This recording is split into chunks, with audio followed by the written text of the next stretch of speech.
Thanks guys for attending today's session on the supply chain for new age brands. What we have here is, along with me, we have Vishal, who is founder of Gyanovida. It's an interesting new age brand in the Ayurveda space. And we also have Harsh, founder of WareIQ, building a new age solution on the warehousing side. And I also have Vinay, partner at Fireside, been in FMCG brand building and investing space for a long period of time now. And my colleague Naman from Stellaris. And of course, Rahul, yourself,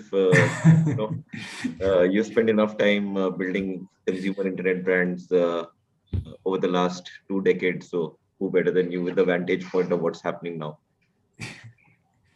Thanks, Vinay. Thank you. So maybe if we can, maybe Vishal and Harsh,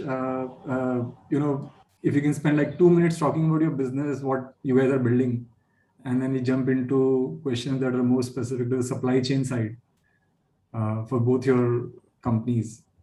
That will be very useful. Sure. Harsh, over to you. I think I'll let you go first. Sure. So great. Hi, everyone. So I'm Harsh, founder and CEO of WareIQ. We are building an e-commerce fulfillment platform for direct-to-consumer brands in India, which allows them to offer fast shipping services, which is same-day delivery, next day delivery in 40 hours. The way we are able to do that is through our network of fulfillment centers, which are pan-India. And we have a tech platform which connects to all of these fulfillment centers. It connects to various channels a brand sells on, be it their own website or various marketplaces. And we also connect to multiple last mile courier partners, which includes both pan-India shipping companies and also the hyperlocal players. So the way our model works is when we work with a brand, our platform determines which are the location which makes sense in the unique context of the brand to store their inventory and how much inventory they should be storing in these different locations so that they don't also increase their inventory capital, but at the same point, they're able to stock most of their inventory in close proximity to their demand center. And then as and when the order comes in, we route it to the nearest warehouse and ship it to the end customer. So that's our model. We are about 2 years in the market. Last year, we were part of Y Combinator. And currently, we work with about 150 different direct-to-consumer brands across the spectrum. So yeah, that's a bit about us. Great. Harsh, and we also, are almost there to when it comes to working with you. And I think you're solving a critical problem for any D2C brand like us. So what Gyanovida really does is it solves the world's biggest problem when it comes to the women health space, and which is the period abnormalities. You talk about PCOS, you talk about irregular periods, and since we are all men, in the room, I think I will just expand that a little bit. But I think these two are predominantly a global problem that affects close to 800 million people in 162 countries. The way we solve this problem is by 3 things. At the center, at the core is content, which explains what is the reason why this problem happens and how can you solve it. The second piece is the solution itself, which is Ayurveda.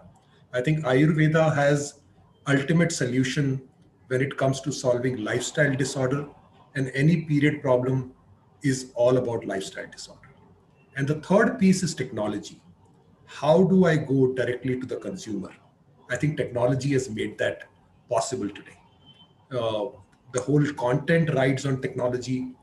We have a period test which helps a woman anywhere in the world answer 10 questions, and she's able to instantly get a result of what is the problem that she's facing. And finally, the supply chain. I think while there is a last mile delivery that a courier boy takes care of, but I think the whole the D2C stack is built on technology. So yeah, I think Gyanovida is all about solving period problems. And, so far in the last 18 months, we have gone from 0 customers to 100,000 customers in over 18,000 pin codes. Almost 90% of our business, 93% of our business comes straight through. There is no assistance provided. People see the video, they go to our website, and they buy the product. That's how technology is really helping us in reaching directly to the consumer. Amazing. Thanks so much for joining us and taking the time, Harsh and Vishal. Pleasure. Please go ahead, Rahul. I was going to ask a very basic question from Vishal that, from nothing to such a large size now. If you can, and then, most of the investors look at top line margins and all. Maybe a lot of us don't even appreciate the back end of fulfilling that business. If you can tell us through your journey of what technology solutions do you have when you started, you used, and what are the solutions you use today to make sure your supply chain works smoothly? Yeah, so when we started, Rahul, we started with our own warehouse, which was a 200 square feet warehouse, and we were shipping out just 10 products, 20 orders a day. And obviously, no aggregator, no courier partner was willing to talk to us. We had to rely on the local courier partners. But in the last 1 year, what I have seen is this supply chain stack has massively evolved. So we now have completely outsourced our inventory, storage, and in turn logistics piece, which is reaching it to the last mile. And the way I'm looking at supply chain now is from the manufacturer, the product goes directly to a warehouse, and there are over 25, 30, 40 different locations where this warehouse are located. Once it reaches the warehouse, there is a technology layer, and there are two predominant companies in the warehouse, which is providing the technology layer.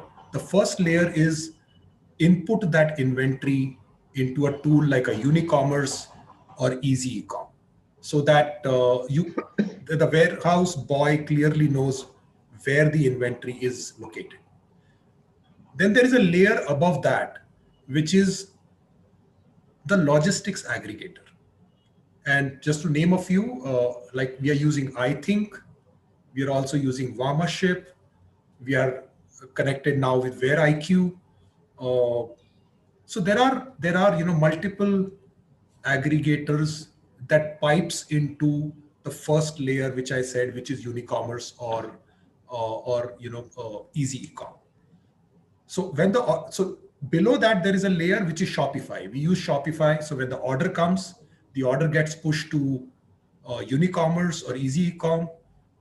Easy Ecom or Unicommerce push that data to WhereIQ or any of those aggregators, which is iThink or Vamaship.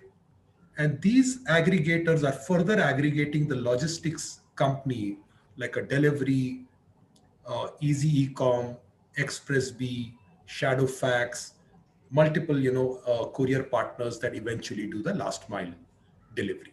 So yeah, I think this is like a 5-stack layer, it begins with Shopify, which acts as a point of sale. Then there is an inventory management tool. Then there is a logistics aggregator, and then finally there is a logistics partner. Got it. And Harsh, if you can, warehousing, partial warehousing, leased warehousing, these physical manifestation of how do you store inventory and ship inventory has been around for a long period of time. What is so special about consumer brand that you're building WhereIQ, as in you mentioned it is for these brands and all, right? So how are these requirements any different than a regular warehousing solution that any e-commerce player might need? Yeah. So the one critical part of it is the consumer expectations, which is driving the need for modern supply chain solutions, which WhereIQ is also part of. And that expectation is to get the delivery same day, next day, or within 48 hours. So that's the consumer expectation, where if you have an online brand and you're dealing and the order is getting too much of delay, it's getting delivered on 4th day or 5th day or longer, customers have an option to go to Amazon Prime and get it delivered to them fairly quickly. Either your own brand, which is on Amazon, or something similar, which is offering fast shipping services. So it has become mainstream. So supply chain is not just the background function, it is something what is driving the consumer expectation. Now, if you have to offer fast shipping services, and for a geography like India, which is very complex, so there is tier one. If you look at the tier one cities, which is one of the core demand centers, NCR is polar opposite of Bangalore, Kolkata is polar opposite of Mumbai, and there is tier one, tier two cities which are spread all over. You cannot have a single distribution point and offer fast shipping services pan India. So when we work with a lot of brands which are in their early journey, so as Vishal was explaining that he started with a 200 square feet warehouse and he set up his operations, a lot of brands even now start something like that. And when they start hitting the scale, they realize that, okay, say a brand started in NCR and they have a very controlled timelines in and around the catchment of NCR, say Rajasthan, Haryana, Punjab, when they start getting South as a very core demand center, West India picks up, and then a lot of them run into a situation where say 60-70% of their orders are in 5 days or more. Now, how do you solve for that shipping with a central distribution point? That's when warehousing comes into picture, where you have to distribute and get closer to your demand centers. And from a technology stack perspective, I think that is the first point of it. First is a brand needs to know where they should be storing their inventory. And no two brands may have a similar supply chain design. A brand may have a very strong recall in south of India and they don't really have that demand pan India. So for them, just a warehouse in Bangalore makes sense. But as they start scaling up and you see that say even Northeast is a big demand center for you, you need to have a distribution point in Guwahati. If a tier two city or MP and adjoining area, you need to have it in North. So one part of it is from a technology stack perspective, understanding how many distribution point makes sense for you. Could be just 3 or could be 4 in your unique context. And the second part of the decision is because your inventory is limited, it's not infinite inventory that you can keep everywhere. You need to know that what is the right amount for say inventory cover of 30 days or 15 days in each of these warehouses that you should ideally be keeping. So that's the first prediction and the intelligence part of it that you need in your technology stack. Then the subsequent layers comes in where once you distribute the goods to these warehouses, then you need a very efficient technology solution from a warehousing management perspective, which again is the pick and pack operation, which is primarily going to be used by the staff in the warehouse, not necessarily by the founder of a D2C startup. They need an intelligence layer to have basic hygiene, that what's my inventory level at any point in time. If there is any stock order, I need to be updated on that.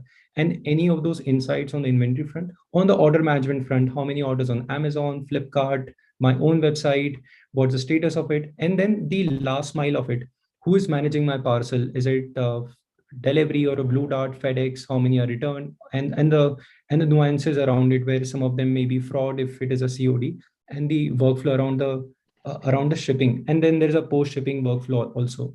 So that's a layer of it, but it starts with the intelligence and then the subsequent stacks on warehousing front, order management, and then the shipping and post-shipping workflow comes in. So that's how I kind of look at it. So quick housekeeping announcement. And anybody has any questions, you can put it in the Q&A box and we'll try and cover most of them as we go along. Harsh, just to double click on that. So your technology basically docks into both inventory management, which could be Unicommerce, Brown Tape, or any one of these, and on the other side with aggregators as well as direct delivery APIs as well. Is that the way to think about it? Yeah, so that's the starting point. So for example, for a lot of the D2C brands who are on BearIQ platform, if you go to their website and put in your zip code, you will be able to see the transparent timelines that place your order before 2 p.m. today and get it delivered by tomorrow 9 p.m. or so. The reason we are able to do that is we are able to talk to inventory management systems and see that this SKU is available in which warehouse. So it could be multiple warehouses. And then you need to talk to the shipping management systems and figure out that among the various courier partner option available in that from and to pin code combination, what is the TAT? So as a system, we integrate to all of this. And from an end customer standpoint, they really need when they are working with BearIQ, they don't need to worry about what's in the warehousing, what's the WMS system, what's the courier aggregation pieces. We kind of optimize for the operational SLAs. There are primarily 2 SLAs that any client or a founder of a D2C startup or a head of supply chain for a prominent company would look at. That's cost per order and second is shipping timeline. And if you optimize for those, then the subsequent KPIs, say returns percentages, cancellation, top line conversion, repeat purchase, everything's like a bifurcation of these 2 parameters. So we kind of optimize for these 2 and all the it's a fairly complex technology stacks, and finally founders they ideally should not be focusing on supply chain. They have a lot of bigger problems to solve for. So that's what we solve. And from an operations perspective, from a technology, it's completely what we do grounds up. So before WhereIQ, founders would typically, integrate with a Shiprocket, a Vamaship, or any one of these individual delivery APIs to manage their last mile delivery. You're saying in the post WhereIQ world, that's not there anymore. Just integrate WhereIQ and forget about logistics post warehouse. Yeah, so essentially, let's just take example of a D2C founder headquartered in Gurgaon, and they start seeing demand in Bangalore, and they need to open up a center. Essentially, you will be talking to three players in the value chain. One is an infrastructure company. You need to rent out a space. You need to set up your infrastructure. You need pick and pack stuff. You need to have that people in infra ready. So there you would be talking to a typical warehousing company in that region. So that's one. Second is you need to talk to a WMS company so that you are able to have access to that inventory. The staff there can run the operations, and then you need a access to a last mile, and it could directly come from a courier itself, or you can work directly with the aggregator. The pro and cons of both of them. So these are the three players in the value chain. And again, there are also players who operate in the post shipping workflow management piece of it. Control tower operations. You need to have a very premium tracking experiences, and post-shipping workflow management of RTO, NDR, etc. So primarily three players in the value chain. When we come into picture, our brands don't need to talk to three different stakeholders. Just like how when you work with an Amazon warehouse, you send your inventory to Amazon warehouse, they spread it out across their network, and they send you a monthly bill that this much amount you stored and this much amount you be processed, and this is the bill corresponding to it. You don't need to worry about what is the tech stack or what is the operations and what the setup. They kind of live up to those SLAs. So we are kind of building a equivalent system outside of Amazon's ecosystem, but fairly horizontal platform. I mean, sorry if Rahul, maybe one last follow-up question to Vishal actually. So the real value of a distributed warehouse will come once you distribute your inventory in various locations, at least zonal wise, etc. So two kind of nested questions there. One is, at what point of time in the startup's evolution does one start evaluating, where you have to distribute the inventory, in which locations? Should it be class A SKUs, class B SKUs? At what point of time do you go from one warehouse to multiple warehouses? That's one question.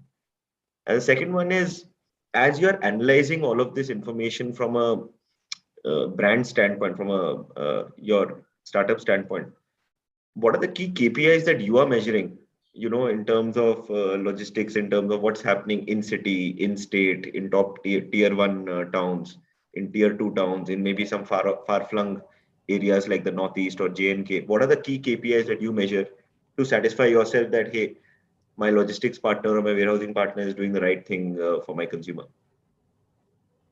Yeah. So I'll answer the second question first. When it comes to measuring the success metric, I think before that, even before I address, in the last 18 months, we have fulfilled 100,000 orders. And within Gynoveda, I have only one person who manages supply chain. Now, this is possible only because the kind of solution that WhereIQ and alike solutions offer us. Supply chain is not my core capability as a D2C brand. And I can say that the kind of solution that is today available in the market has taken off that load from a D2C founder and put it in the right hands, because that's where it belongs to, which is WhereIQ's business. That's the core business, right? So I think I would like to address that first, that today, D2C founders have a technology stack and the last mile delivery stack that they can 100% rely on. And there is a solution available out there. And it can be completely outsourced, and within the company, there can only be one person who's managing the whole piece from a relationship standpoint. The second piece that I need is, now that I have only one person, I need measurable metrics and visibility of what's happening to my 100,000 orders. And 100,000 orders is a very small scale as compared to the kind of large brands that we're talking here. So the dashboard that we have internally developed, we're calling it a logistic pulse. That logistic pulse comes to me in my mailbox, automated by using a Google BigQuery and various API connectors, and it gets triggered in my mailbox as a cron job through an email. What I'm looking at every day in the morning when I wake up at 8 o'clock is what was the speed of delivery over the yesterday and over the last 30 days and 30 days to 60 days. Am I improving on my speed of delivery? And internally, we are following the metric along with the partners like WhereIQ that 70% of my delivery need to happen within 3 days or less. So that's the number one metric that I'm measuring.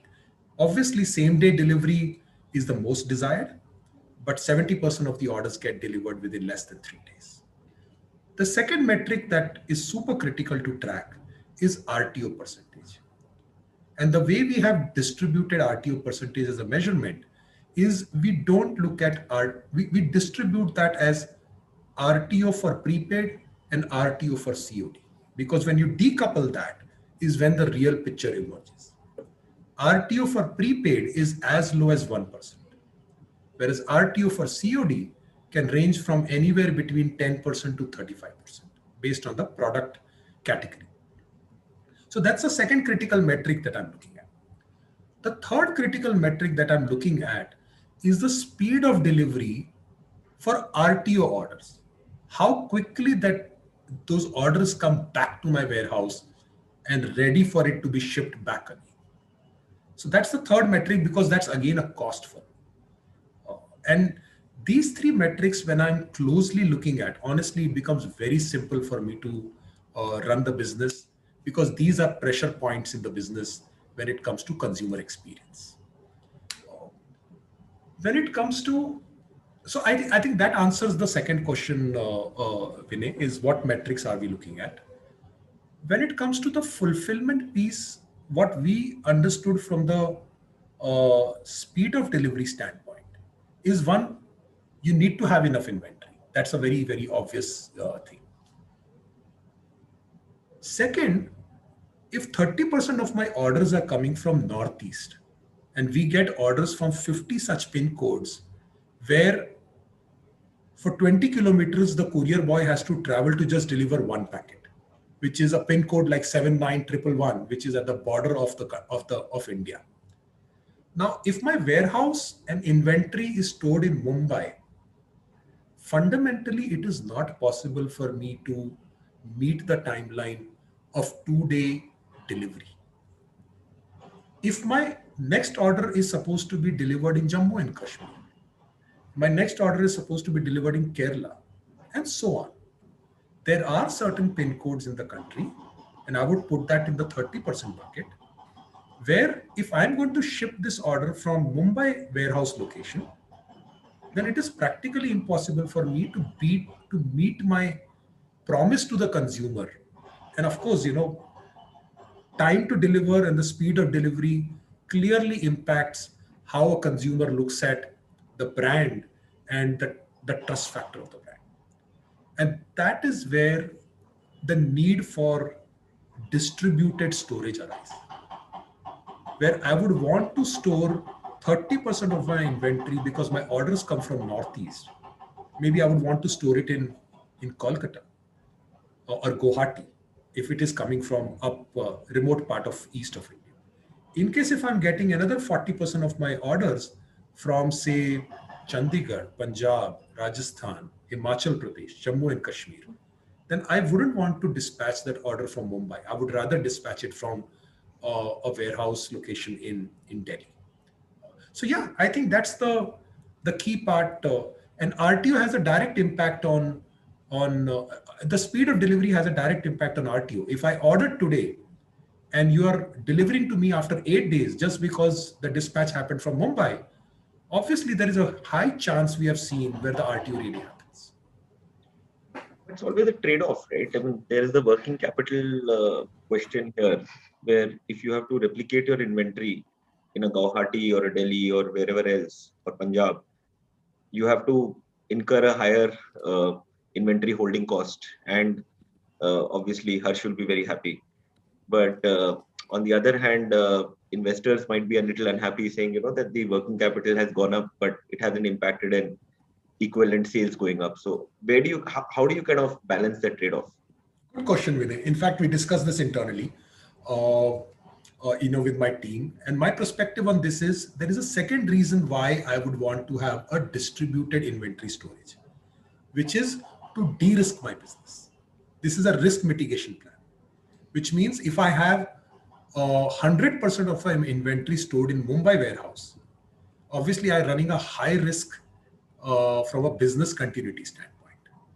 The second point I would like to make is, even if I distribute my inventory, say in 3 different locations, which is Mumbai, Delhi, and Guwahati, nothing stops me from shipping the same inventory, which is sitting in Guwahati, to say, for example, Jammu and Kashmir, or even to Kerala, because the whole technology stack really does not see this as कि Guwahati का जो inventory है वो सिर्फ north east में ही जाएगा. If I run low on my inventory in, say, Mumbai, or maybe I've gone out of stock in Mumbai, I still have 2 more locations from where I can actually ship anywhere in India. So if I'm holding for 30 days, 100 units of goods, what I'm essentially doing is, instead of putting it at one location, I'm putting it at 3 different locations, which is 30, 30, 30. Yeah. Interesting. When I just want to interject on this point. So other part is that you will have different regions and your SKU velocity will be drastically different in different regions. So suppose you have Northeast as a distribution point where you start with Guwahati. The SKU velocity is say 1/10 of what you have in NCR. So consequently, your stock cover for 30 days is also 1/10 of could some plus and minus, but you're not equally storing the inventory in all these different locations. So that's also like one bit of optimization our platform allows to do. But there is ROI factor of it, which we have seen founders really look at it. That if you have a distribution point in one of those regions, the repeat purchase and consequently experience that kind of jumps up significantly for that region, where prior to that you had a subpar shipping experience where, say, getting parcel delivered in 5 days or 6 days. So in that cohort of customers, the repeat purchase was not that high. A lot of customers bought first time from your website, and they just forgot about it in the parcel delivered to them in, say, 6-7 days. They would not buy it the next time. And then you had a local distribution point, they bought it for the first time, got delivered in 48 hours. They kind of for that cohort, the repeat purchase is higher. And for most of these brands, the cost of acquisitions that they are looking at these days, the ROI of it comes up when there is a subsequent repeat, and then you cover for that cost of acquisition does not happen in the first purchase. So supply chain is kind of powering the business case of D2C altogether and making that economics work. So again, the inventory cost is a very important factor. So we have to get that prediction right. And essentially, as also Vishal mentioned, so it's like very important. So that's the starting of the game itself. If you get the prediction incorrect, and if a stock in Bangalore, you cannot do it 40 hours delivery for Northeast. You need to have that prediction right, but at the same point, so as a company, we do not get happy if you are like in multiple locations with us, because your business case would not work out, and then you'll have to disintegrate few of the nodes. So our panel kind of provides very focused insight that, say, 4 distribution point does not make sense at your scale. 3 is pretty good, 80% pin code. In this timeline, you are fairly okay. 4th, you'll probably be burning more money. The cost does not pay off for the upside of it. So we kind of work out on those pieces also. Vishal, have you seen significant visible jump in the demand if you go with that kind of a distributed warehouse approach, or if you're able to deliver next day delivery or less than 2-day delivery? Is there any visible jump, or is it just helping you with the RTO and maybe improving customer experience, but not so much in demand? Naman, the delight factors in business are becoming a hygiene factor now. So there was a time when same-day delivery was a delight factor. Today, that has become a customer expectation. So which means if I'm delivering in 3 days, it is not a delight factor. Yeah, so it is considered to be a slow delivery. So I think the expectation of the consumer is changing.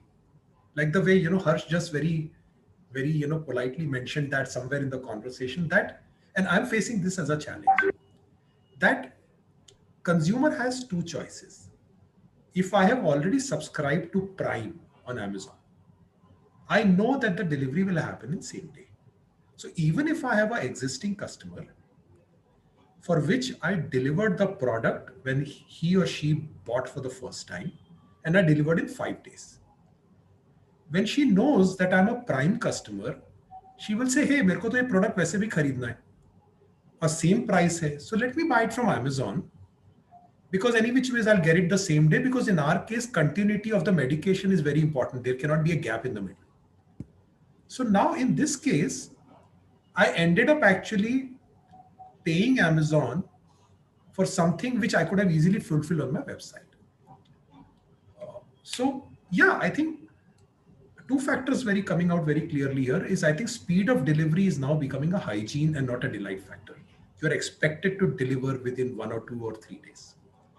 When it comes to the demand piece, I think, look, for the kind of brand that we are, I can talk for myself, the kind of product that we have, any which ways the consumer, if she has to buy, she will buy. But then I might end up losing my captive audience who could have bought on my website to Amazon or Flipkart. There is a question, maybe Harsh, if you can answer, that a couple of people have asked, that if you look at next level, there are frozen goods, there are perishable goods, there are high value goods, let's say, I don't know, mobile phones or electronic devices. And then there are goods which are, let's say, in beauty, personal care, where perishability is not a challenge. It can be stocked, it can be reused much easily. And then there are fashion kind of goods, which are, at return point, sometimes they are not even usable. What are the nuances of the backend supply chain that changes by these different categories of products? Yeah. So that's a good question, because the supply chain design also varies a lot by these different product categories. As a company, we haven't been into the perishable goods right now. So that's a choice we made because that's a completely different supply chain. So we didn't really got into that. But then the design of, say, big basket distribution model would be more in line with the requirement of the category, where vegetables, fruits, and say cakes and bakeries, the products needs to be delivered the same day. And typically, the model is more of a dark store based distribution model, where there is a very large FC which is in the outskirts of the city, which stores everything, and then there is analytics and intelligence which provides the prediction that for these different dark stores which are in urban catchments, how much inventory should be kept, because these urban dark stores are not for storage. These are for fast out of processing and shipping it out. And the distribution of it and the density of orders in these different catchments make the complete unit economics and the viability of it. For the other categories, largely the supply chain is the traditional e-commerce supply chain, where there is a large scale FC. And in that FC, there is some bit of nuances. For example, there's a high value good. So you need to invest in security and security cameras and ensure there is no pilferage anywhere, and taking a special care on some of the products which are prone to any damage and they are brittle in nature. So you have to invest in that. For certain categories like beauty and cosmetics, so that's like one of our bigger segments that we work with. There are certain products like, say, lipsticks, and where you require it to be in an AC room, where else they start melting in room temperature. So that's where you need to invest in some of that. We work with a lot of mattress companies. So for them, the storage is fairly different, and the process are very different. But yeah, we kind of design it, demarcate different areas, and ensure that things are being taken care of. Again, in these certain categories, even in non-perishables, there are some really premium brands who are offering same-day delivery. So for them, you need to kind of set up urban dark stores, which you have been doing for a few metros. And again, somebody in the value chain has to eat the cost. Customers does not want to pay for because that's not shipping is not something anyone wants to pay for. So you need to kind of work that piece out. And typically per kilometer pricing of same day delivery makes the cost fairly high as compared to a traditional courier model, where you just pay on a weight basis, it picks up and delivers it in a bulk. So for same day delivery, the only way to economically deliver them is to get the distance shorter. And we are kind of building those cases. So our immediate goal as a company is to get the same day delivery for some of the categories that we work with at the price point of a typical zone A shipping of a standard courier. And we have been able to achieve that in Delhi right now with our dark store that we set up in Dwarka. So it's able to cover Delhi, Gurgaon, and certain catchments in Noida and Greater Noida in our typical zone A shipping prices. So at the same price where you would have got it delivered next day or 40 hours, you're getting delivered the same day just through our supply chain design. And we are getting that slowly working for other two catchments. But yeah, to answer the question, yeah, definitely there is a perishable and non-perishable is like a very broad segmentation. And within the non-perishable, the categories that we work with, there are nuances that we need to kind of work upon. Avinash has asked a question. What are the advantages or disadvantages to work either directly with a courier partner versus working with a logistics aggregator? So I think maybe Vishal would be in a right position to answer it without a bias. Sure. I think the way I look at this is, I would definitely go with the, and we have happened to visit this question time and again every month, every second month. But looking at the kind of challenges that we have gone through during COVID times, I think it taught us a lesson. In spite of having 10 to 12 courier partners who all of them promise 27,000 pin code coverage, it is not, what we have seen with experiences because of the challenge that we have gone through where delivery boys are there or not there with the courier partner, the ability to deliver consistently across 27,000 pin codes is not there. So which means a courier partner number one, and I don't want to take a name, otherwise, it will feel as if, favoring one against the other. So courier partner number one may say 27,000 pin codes, but may be great at 18,000 pin codes and may not be good at the balance 9,000. Whereas a courier partner number B is also good at 16,000 pin codes. In that 16,000 pin codes, there are those 8,000 pin codes which the courier partner number one is not covering up. And so the story goes on. So essentially right now what we are seeing is we are doing load distribution, an intelligent load distribution, which means, courier partner one does a great job at north of India, and courier partner number two does a great job at northeast, and courier partner number three does a great job with Kerala. Now, if you want to work with the goal in mind that I want to deliver within 2 days of order, then in that case, it is better to go with the aggregator that has the pipe connected to 10 courier partners so that you can do the load distribution based on the speed of delivery.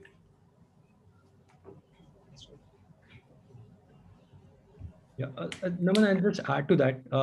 So we also work with as a company, we also work with a lot of enterprise business who like to work directly with the courier partners instead of an aggregator, because these relationships are very deep, and the rate advantage disappears at a certain scale where aggregator or them directly also are almost at the same price point. So as a company, we still retain the advantage which Vishal talked about. So there are some enterprise businesses who would plug in their account directly onto our platform. And there are few for backup options, they would say use our existing courier options.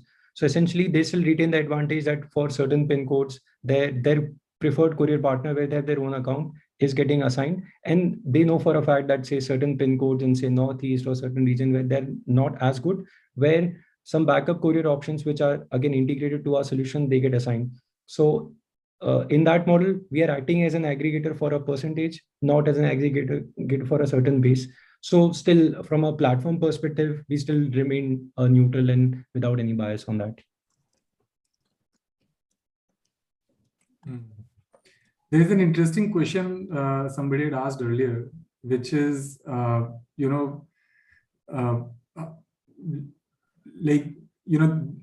of the day, a lot of experiences defined by the last mile delivery guy, the pickup boy. Any ideas on or any thoughts on, as a brand, what control or how do I control that experience, either by delivering or picking up? I think if you're talking as a brand, there is a there is a report that we receive called NDR report from the aggregator or your courier partner. And let's look at NDR is non-delivery report. So in case of RTO, we get a comment and which says, why the courier was not delivered.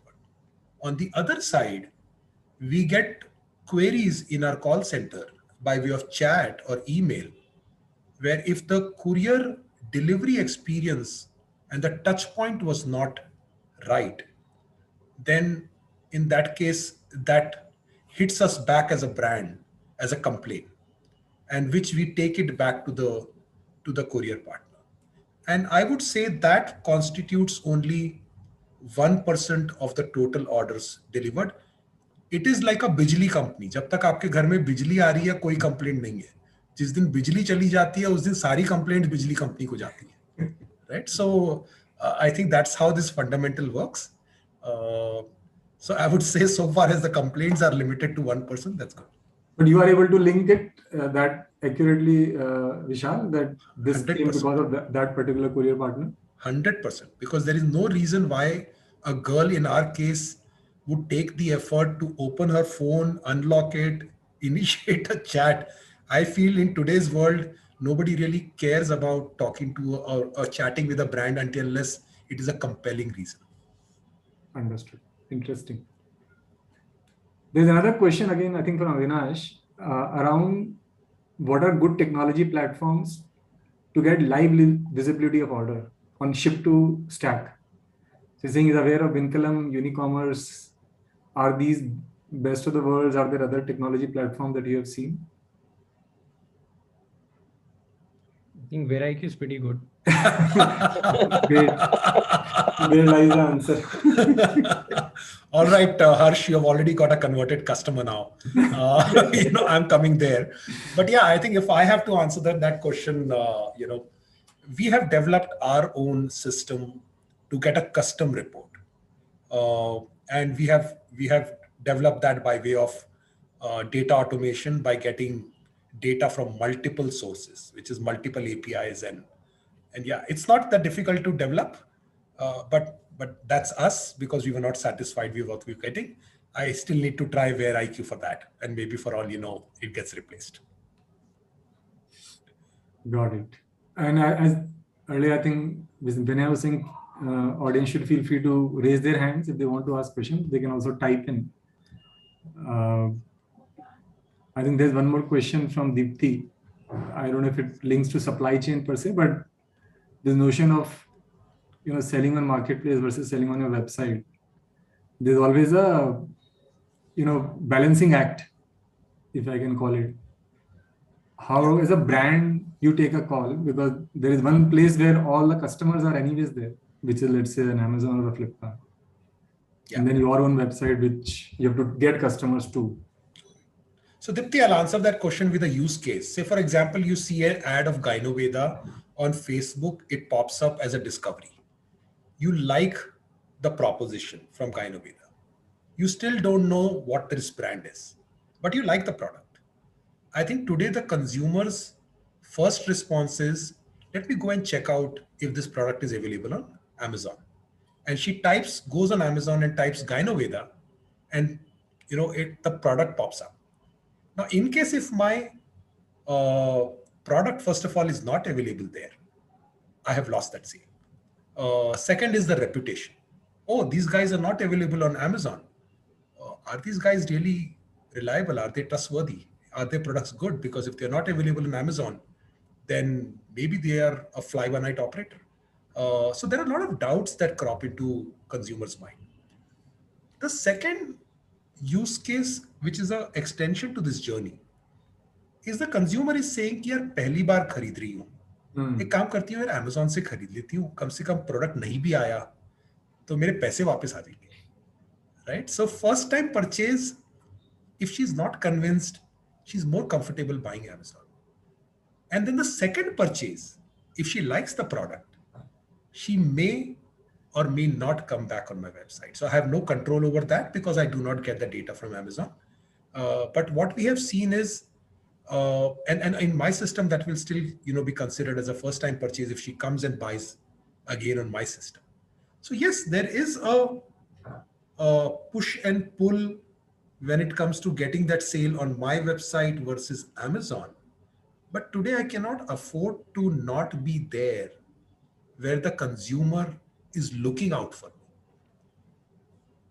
me. I think since we're talking about marketplaces, one more question that we have is that does distributed warehousing or keeping your inventory at multiple locations also helps you in winning at marketplaces in some way? Like, is it true, or there's no impact at all when it comes to marketplace orders? Harsh, you want to take that? You want me to take that? Yeah, so I can take a shot at it. So essentially, if I talk about my own consumer behavior, when I'm doing a generic search on Amazon, I take the prime tag on, or I see which are the ones can get delivered to me faster. So if you are shipping from Gurgaon only, and then I'm looking at the product from Bangalore, it's probably in a much farther page. It's not in my search results. So that's like the first part of it where your business gets impacted. So you need to be closer so that Amazon can also, it's like function of many things. Speed is also one of the important factor. If you have a slow speed, it moves to page 6 or 7. So that's an important factor. If I have to take a shot at this, Naman, when you're buying the product on Amazon, say for a Gynovid or any other brand, you have the option of saying shipping by seller or shipping by Amazon, right? So what we have seen lately in the last, especially when the lockdowns were much tighter, is our deliveries via Amazon was slower than the deliveries via WhereIQ and contemporaries of WhereIQ. So you cannot really afford to not have backup plans. Harsh, there are a couple of questions for you. One is, what is the difference between a 3PL and a WhereIQ? Do you offer a forecasting tool, and do you help brands integrate their supply chain with the vendors also? Okay, yeah. So I'll take a shot at the first question. So from a end customer standpoint, so seller being the customer for us, so we would act like a third-party logistics player. But I'll talk about the benefits and how do we differentiate to them as compared to a traditional third-party logistics company, which is one is fulfillment and second is the last mile. So one is on the business model itself. So brands, they don't need to kind of lock in any capital to start with us. So if you have to start something in NCR or Mumbai or in all of these locations together, typically with a third-party logistics player, there are minimums. You need to commit to a certain space or a volume to start your business in a certain node. In our case, you can use us like just a compute infrastructure, just add in one node or multiple nodes. If it does not work out in a business case, you can just disintegrate that.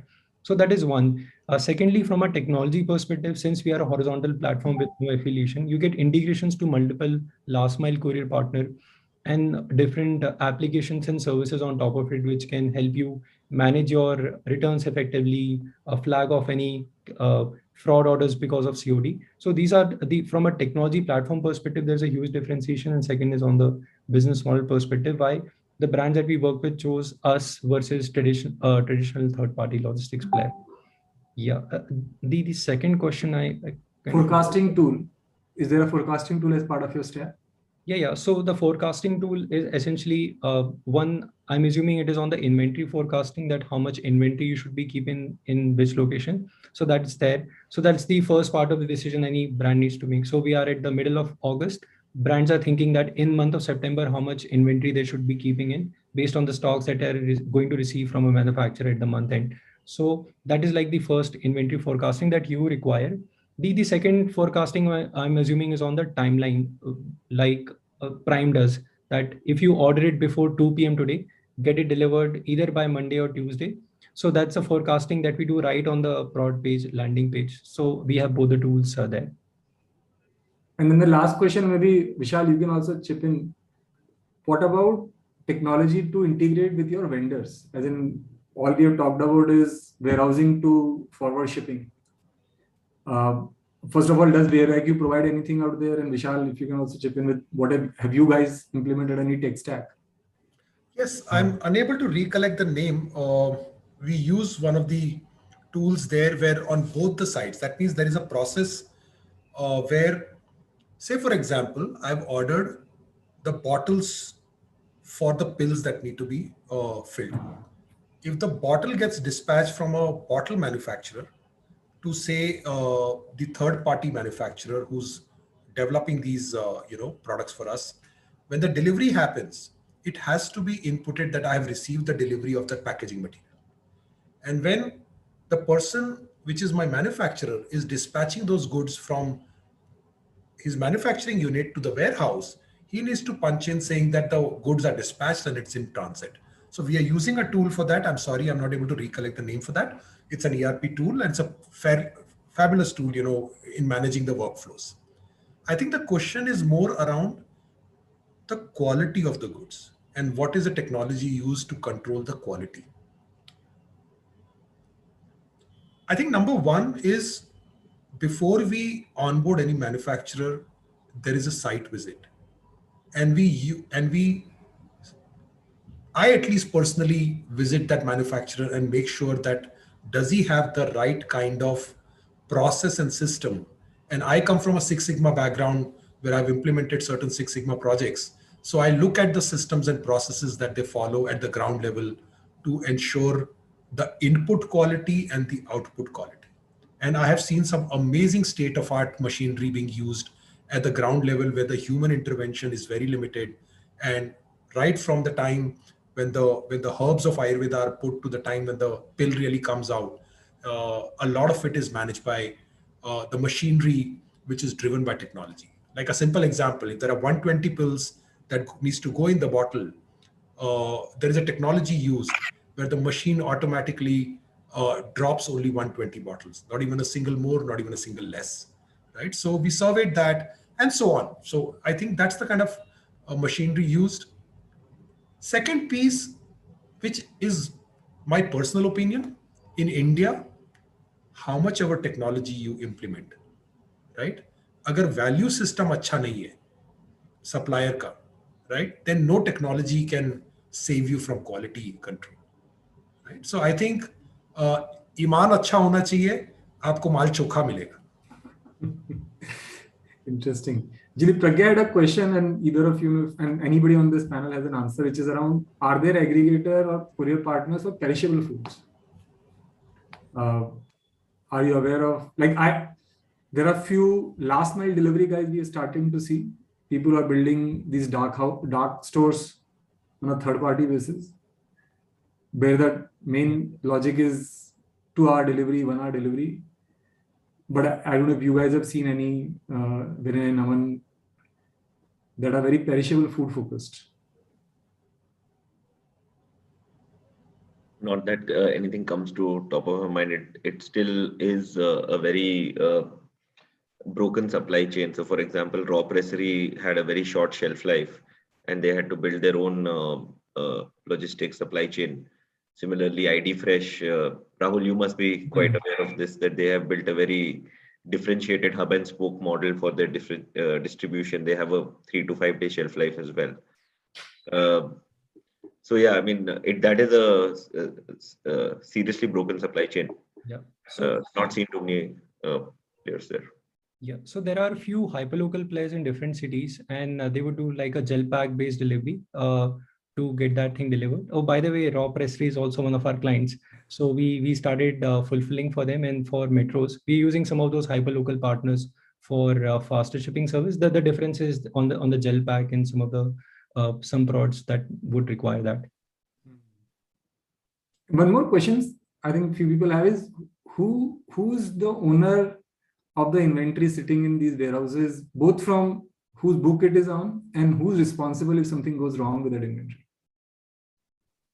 Okay, yeah. So in the model with WhereIQ, it is we are an additional place for business. So we are a fulfillment partner, and it is the brand who's the seller on record. So just like how you would say use Amazon on an FBA basis, where you're the seller on record, and then Amazon is a fulfillment services. So yeah, that's how it works. And then there is Prod Insurance, which takes care of any untoward incident. Got it. Hi, Harsh, I already see some inquiries pouring in for you. Yeah, I think there's somebody asking beverage with a 4-month shelf life. I'm assuming that is possible given that you do raw brasserie also. Yeah, we do it. So we have done for products with shelf life also 45 days. It does require a lot of upkeep and operations right for us, but at this point we don't say no much. And there's one more question that came today morning, which is on international operations. I don't know, Harsh, if you guys ship outside India, and and Vishal also, if your brand goes outside India, then are there similar solutions available for international shipping? So we recently signed up a US-based marketplace called OneQuince.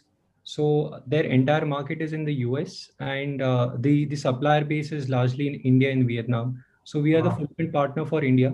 So there are multiple suppliers in different geographies. They would send the inventory to our warehouses in different geographies. We process it and use one of the international partners to ship it out. And again, we also for a lot of the brands which we work in, say luxury, cosmetics, etc., they have a international demand. That's still a very small portion of our business right now.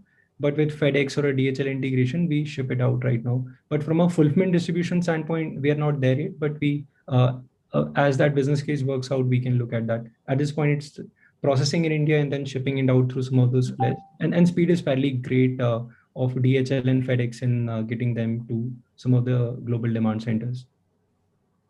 Interesting. And do you also take care of customs and all that stuff, or that the brand has to take care of? Yeah, so custom clearance, duties, and taxes, at this point, we don't look into it. That is something on a case-by-case basis. Even FedEx and DHL have a support system on that one. Got it. I think when we shopped around, Rahul, our experiences by and large, what Harsh is explaining, I think shipping within India is at a very matured state now. Shipping from India to global destinations, I think requires maturity. Vishal, just one last question from my side. Really curious to know, how do you manage your supply chain with one person? I wanted to understand, how do you structure your supply chain and ops team? But since you only have one person, then there's no point asking the structure. But like, any insights on how do you really manage? What are the roles and responsibilities of that person? Like profile of that person for other brands? How can they efficiently manage with lesser manpower their supply chain? Sorry, I'll use a little jargonish term here. I use a methodology called DMAC, which is defined in Six Sigma, which is define your problem, measure the problem, analyze the problem, improve and control. So that I've been using for the last 15 years, where we clearly defined that what is its delivery speed that we want and what is the metric that we are tracking, which is speed of delivery, RTO outward and RTO inward. So when the 5 top metrics are clearly defined, the expectation is very clear from what I want from VeriQ or alike partners. Then I think from logistics partner or the supply chain partner standpoint, their systems are very evolved. So far as my expectation is very clear, I think the person on my side is only working with the relationship relationship point of contact of supply chain touch points. And he's very clear what he wants from those partners. So I think the issue of outsourcing really comes when your expectations from your partner is not clear and the dashboards are not clearly defined. So that's why in the beginning of the conversation, I said 8 a.m. morning, I get Logistic Pulse, and it's a snapshot, which if I'm not able to make sense out while I'm driving in 3 seconds, that means the dashboard is useless.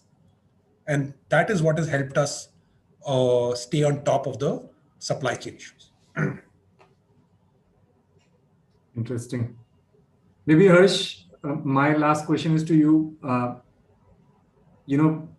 There is certain solution we provide, but where does the future lie on the supply chain? As in, what are 3 other interesting things that you think you would like to do next year or so to add to the solution that you already have? Yeah. So at least the way we look at it, there are a lot of brands who still have their core of their orders coming in from tier 1s, which are top 7, 8 cities in India.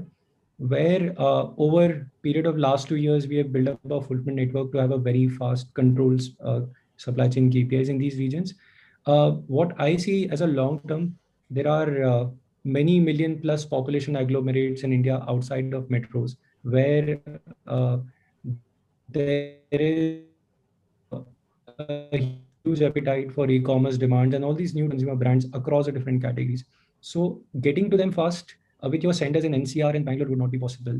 And you need to be fairly quick to them, given that the road transport and the limitations of the physical infrastructure are still going to be there. It's not going to go away in a fairly quick period of time. So how do you solve for those? And there is again, there is some very good example of how a complex geography like China has been able to achieve it, where players like JD.com and Alibaba, they're able to deliver 90% of their parcels in 24 hours. And again, they also have the impulse plus agglomerates across different mainland. So there is some learnings that we can build on it. But yeah, overall, I think for next few years, 48 hours is like a realistic targets for all the important pin codes, key demand centers in India in next few years, and then slowly pushing the boundaries and getting it to 24 hours at some point in time. And if I were to ask the reverse question to you, Vishal, what's your wish list from these aggregators and warehouse, tech providers? What do you want as a brand owner over the next 2-3 years to see in terms of improvement in their service levels or the infrastructure? I think one of the challenge that we are seeing, Vinay, is when I look at the non-delivery report today, and I'm saying near-term challenge, is that the report comes to me and says that the customer refused to take the parcel. What we have a process internally is, as soon as we get that report, within a few minutes, we call up the customer and we find out what really happened. And what we are increasingly finding 70 to 80% of the cases where the report was wrong, actually, where the delivery was not even attempted. So I think the number one challenge is wrong tagging of the RTO. The reason why that courier boy did not really opt to go to the last mile is because it's a difficult location to reach, or maybe the end of the day and I don't want to reach, and so on. So I think there is some technology layer required there, whether it could be an SMS, OTP confirmation, or some location confirmation, where did the delivery boy truly attempt? Today, I'm not able to, I'm breaking my head on that for the last 3 to 4 months, because my RTO has really come very close to operating at 10, 12%. I can bring it down to 5%. And what's really stopping me is that non-erroneous report. So number one piece is the last mile true status on why the RTO really happened. The second piece I would say is I spent about 2 months in developing a custom report for myself to meet my DMAC world-class requirement of how I want to see the report. I would love to, share that report with my, supply chain partners, and maybe make that as an industry standard, because that's really helped me as a person at the helm of operations to keep an eye on that. So otherwise, that report keeps breaking down and I have to keep fixing it. So reporting is another piece that I would want it to evolve. Yeah, so I think that's 2 things that immediately comes to my mind. I think you have some candidates who want that report of yours. And I hope Harsh is collaborating with you on the report as well. The only advice I'll give is please don't read the report while driving. Yeah. That is true. Great, guys. Thanks a ton for your time and sharing your insights. Super useful for most of us and all of us on the attendee session. Both Vishal and Harsh, thanks for taking time and joining us here. Thanks everyone for joining as well. Thank you for having us on the panel. Yeah. Thank you, everyone. Harsh, thanks Vishal. I appreciate it. Have a good weekend, guys. Bye. You too, guys. Thank you. Bye. All. Take care.